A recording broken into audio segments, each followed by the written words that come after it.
যে ব্যক্তির মধ্যে মাওলা তাফাক্কুহ ফিদ্দীন দান করেছেন, এই ব্যক্তি কেমন হয়? এই ব্যক্তি হাশিমি সাহেব হুজুরের মতো হয়। আমরা তো আর বুঝবো না এলম কালাম, আমরা তো জিজ্ঞেস করব, হুজুর এই যে তাফাক্কুহ ফিদ্দীন এটা বলে কাকে? প্রত্যেক যুগের মধ্যে মাওলায়ে করিম উম্মতে মুস্তাফার আমার নবীর উম্মতের মধ্যে কিছু সিনাকে হাশিমি সিনা বানিয়েছেন মানুষকে দেখানোর জন্য। তাকওয়া কি? হাশিমি সাহেব হুজুর। ইখলাস কি? হাশিমি সাহেব হুজুর। এলম কাকে বলে? হাশিমি সাহেব হুজুর। ফতোয়া কাকে বলে? উনাকে। প্রত্যেক যুগে আল্লাহ এক্সাম্পলটা রাখেন কেন? কারণ সুন্নতে ইলাহি হচ্ছে যেই যুগে পথভ্রষ্টতা 25, 50, 100 বছর পরে পুরো আকীদার ঢাঁচা পরিবর্তন যখন হয়ে যায়, মাওলা একজন নবী পাঠান, এটা সুন্নতে ইলাহি।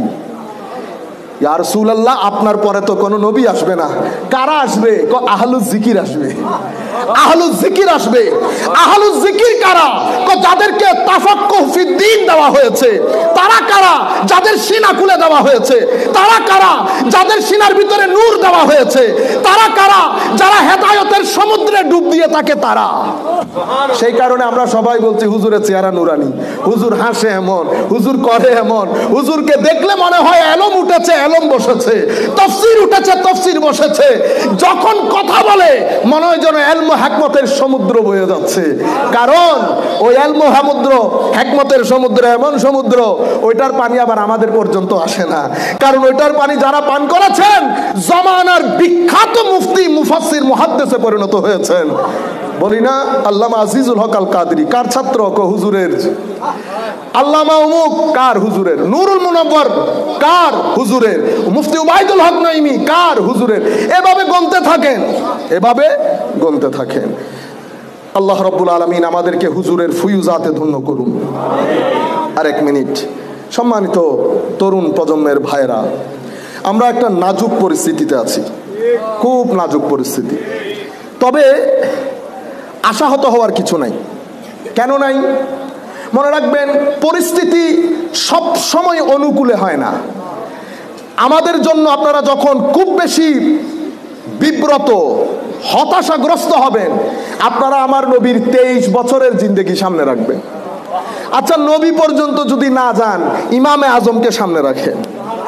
ইমামে আজমের ইন্তেকাল কিন্তু জেলে হয়েছে। ইমাম আহমদ ইবনে হাম্বলকে চাবুক খেতে হয়েছে। এটা সুন্নতে ইলাহি, সুন্নতে ইলাহি।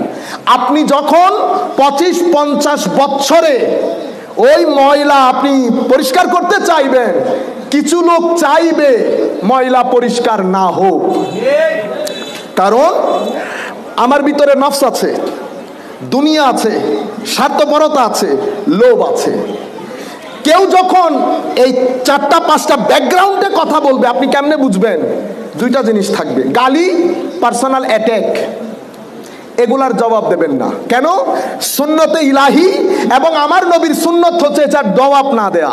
আমার আল্লাহ আমার নবীকে শিখিয়ে দিয়েছেন, ওয়া ইজা খাতাবাহুমুল জাহিলুন ক্বালু সালামা। এটা আমাদের জন্য শিক্ষা। কেন? দুনিয়া একটা কাঁটাযুক্ত গাছের ন্যায়। এখানে কাঁটাযুক্ত গাছগুলো সরে সরে অনেক সামনে গেলে একটা কাঁটা ছাড়া গাছ পাবেন। এটা ইনসানের দুনিয়া। ইনসান কাকে বলে? ইনসান হচ্ছে কম্বিনেশন অফ বোথ নফস, কলব এবং জিসম। ইনসানের ভিতরে ফেরেশতার আখলাকও আছে, শয়তানের আখলাকও আছে, ইনসানের ভিতরে আবার হাইওয়ানের আখলাকও আছে। 3টা জিনিস ইনসানের ভিতরে দেওয়া হয়েছে।